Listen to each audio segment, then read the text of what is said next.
Rádio Independente. Direto ao ponto.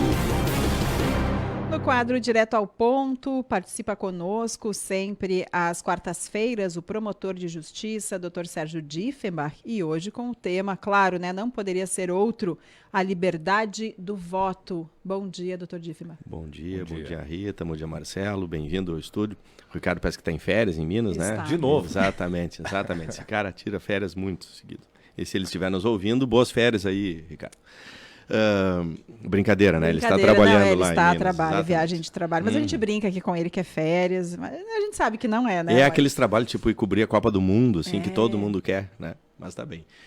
Gente, nós precisamos descontrair um pouco porque justamente o tema que eu vou trazer, ele reflete um período de tensão natural que o nosso país está vivendo. Nós comentávamos e quase todos sentem aquela necessidade de que esse processo termine logo. É quase como um parto, quando ele chega ao termo, né? Ele tem que nascer e nós temos que terminar, porque senão começa a gerar sofrimento, e já está gerando sofrimento, porque as pessoas estão se esgotando em torno disso. E esse esgotamento é o que gera, às vezes, o transbordamento da legalidade. E esse transbordamento da legalidade é que nos incumbe, de uma forma ou de outra, fiscalizar e, eventualmente, recolocar os pontos e o equilíbrio entre os candidatos e as campanhas. Nesse sentido, é que o tema da liberdade ao voto tem sido trazido, algo que havia sido já batido como sólido há um tempo atrás, mas parece que ressuscita um pouco nesse ano, a partir de algumas informações que nós recebemos, que é uma eventual pressão ou violação sobre a liberdade do voto.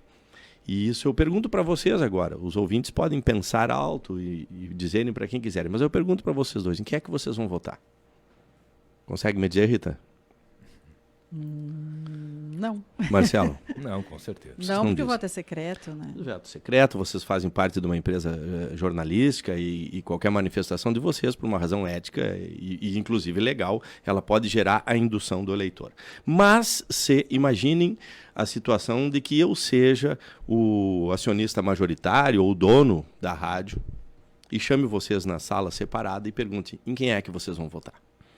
A situação já fica mais tensa, fica mais complexa, e vocês certamente devem começar a pensar, eu tenho que pensar em quem é que ele vota, porque eu vou querer agradar ele para dizer se eu voto nele ou não voto nele. Isso tudo tem a ver com a liberdade do voto, e é por isso que a legislação proíbe o uso de abusos do poder do trabalho e do emprego para coagir votos.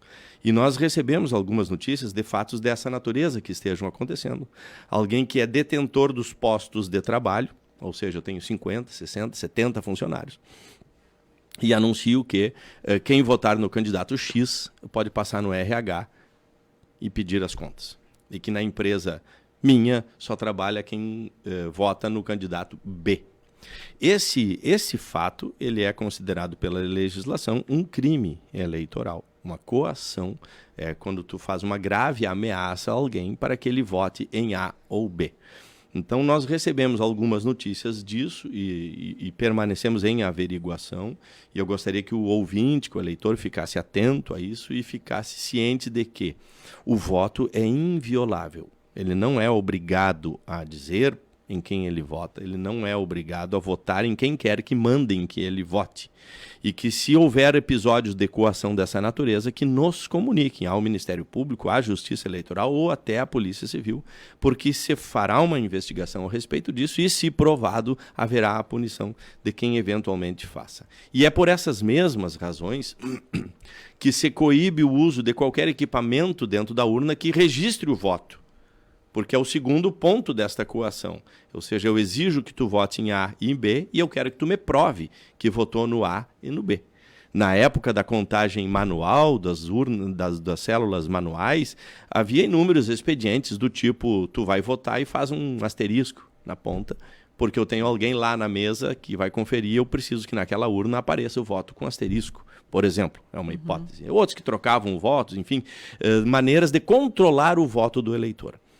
Todo o esforço que você faz com a evolução, seja da tecnologia, da legislação, é para reforçar a garantia da liberdade de cada um. Poder votar em quem ele entenda que seja o melhor, a partir dos candidatos que estão postos e homologados pelo sistema de justiça eleitoral. Então, é muito caro para a democracia, caro no sentido de importante, que o cidadão esteja livre para votar.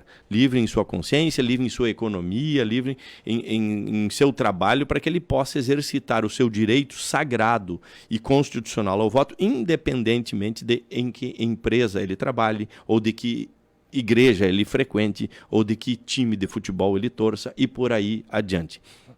Como nós estamos numa eleição muito acirrada, esse assunto às vezes vem à tona e é importante que a gente traga esse esclarecimento à comunidade.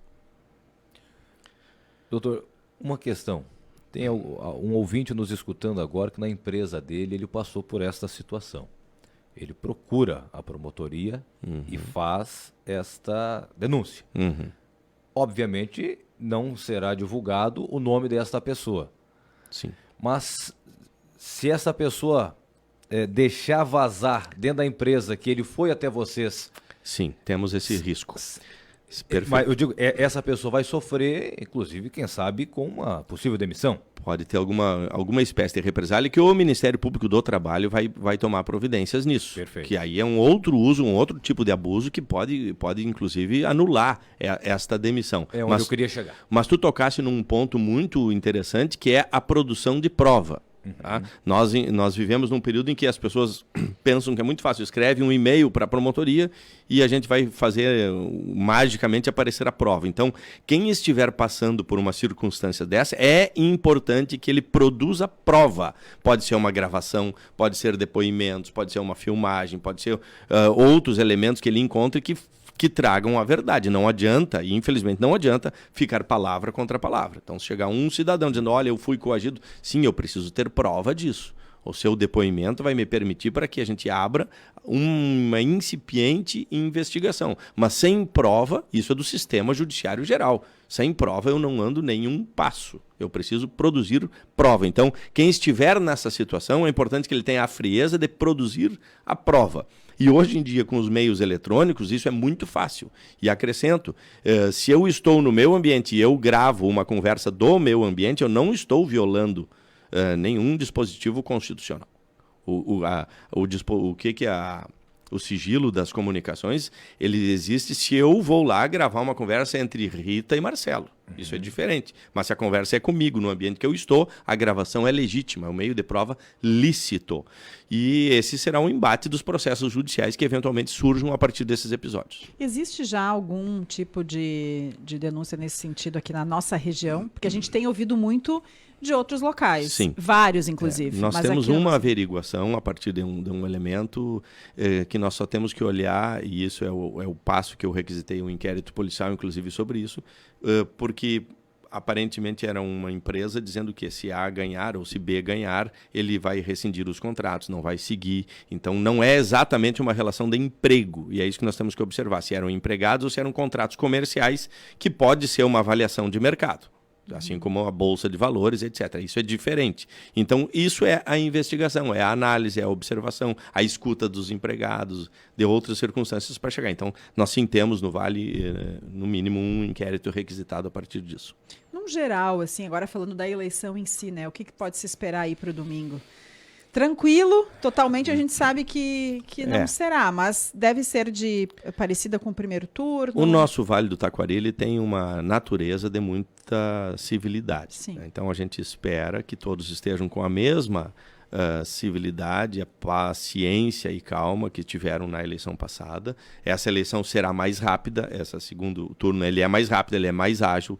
A expectativa é de que, em hipótese, algumas pessoas esperem aquele tempo que esperaram em pé nas filas, que eles tenham mais rapidez para exercer o seu direito do voto e irem para suas casas tranquilamente. O pós é um período mais de segurança pública e organização de trânsito, que é o período de comemoração. Hoje é tudo muito, muito rápido, o resultado eletrônico ele está saindo e as pessoas já vão antevendo um resultado.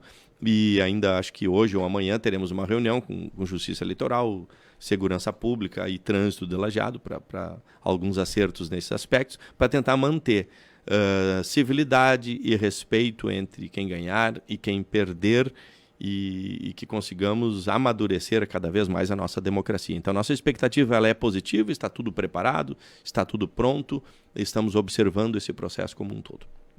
Qualquer denúncia nesse sentido, tem o portal, né? Portal do Ministério Público, tem o cartório eleitoral está aberto permanentemente, inclusive no final de semana e feriado. O 190 vai chegar até nós, delegacia de polícia, por qualquer canal é possível chegar. E é importante repetir isso, é importante que sejam denúncias com um mínimo de consistência e um início de prova para que não se caia num denuncismo vazio e barato. Tá certo. Muito obrigada. Conversamos com o Dr. Sérgio Diefenbach, promotor de justiça. Participa conosco sempre às quartas-feiras. Que seja uma ótima eleição aí para todos nós, né? Para quem vai trabalhar, para quem vai votar, enfim, para todos. É a expectativa. Bom dia para vocês todos. Bom dia. Que na próxima quarta-feira possamos falar de pontos positivos aqui na